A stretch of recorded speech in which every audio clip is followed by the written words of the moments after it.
Mavjud bo'lish va ko'payish uchun necha ming yillik taraqqiyot jarayonida insonlar allaqachon kunning chiqishi bilan ishga kirishadigan, kunning o'ltirishi bilan orom oladigan turmush usuliga ko'nib qoldi. Hammamiz bilamiz, yer sharining o'ziqida aylanish davri taxminan 24 soat.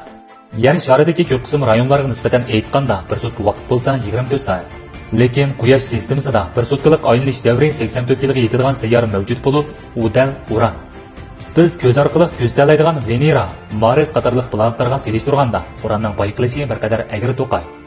1690-yili Angliya tunji navbatlik xonjamat astronomi John Flamsteed tunji bo'lib Uranni bayqadi. Saturnga o'xshash bo'lgani Uranmi sus bo'lgan sayyora halqasiga ega. Hamda bu Quyosh sistemasida ikkinchi bo'lib bayqalgan sayyora halqasi hisoblanadi. Va yana uning 27 dona tabiiy hamrohi bor bo'lib, hammasi Shekspir va Alexander Popening opera nomlari bilan atalgan. Neptun bilan o'xshib ketadigan gigant muz bilan bo'lish sifati bilan Uranning atmosferasida muayyan miqdorda metan bor. Shu sababdan Uranning sirtqi yuzida kishini maftun qiladigan ko'k rang namoyon bo'ladi. Lekin Neptun bilan o'xshamaydigani, Uran atmosfera qavti nisbatan tinch bo'lib, kuchli bo'ron yo'q. 1977-yili sayohatchi 2-nomerlik olam kuzatish asbobi Amerikada qo'yib berilib, pochtaga ko'tarildi. Hamda 1986-yili Uran bilan bo'lgan orliqi 81500 kilometrlik o'rinda turib, uning sirtqi yuzini suratga tortdi va yana ko'p xil sonliq ma'lumotlarni yer shariga qaytardi. Sonliq ma'lumotlarni analiz qilish orqali olimlar Uran troposferasining eng tuvan temperaturasining 0 dan tuvan 220,15 Selsiy gradus qaytadiganligini bayqagan bo'lib, u Quyosh sistemasidagi temperaturasi eng tuvan planet hisoblanadi. Uning o'ziqida aylanish orbitasi bilan Quyoshning aylanish orbitasi parallellikqa yaqinlashadi.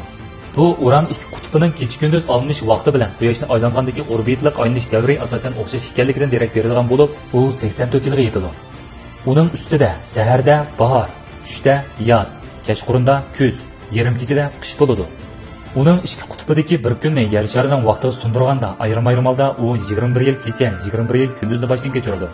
Qolgan 42 yil ayrim-ayrim holda uning ikki qutbining sahar va kechqurun vaqti.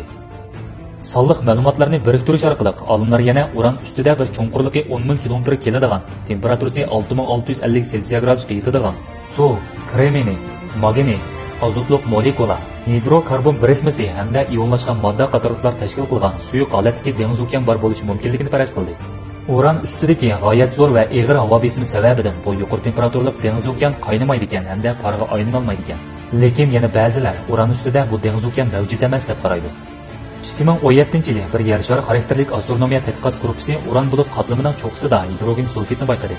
Hidrosulfitning nimaligini bilmasak, buning hech qisi yo'q. U faqat sesiq tuxumdek turadi.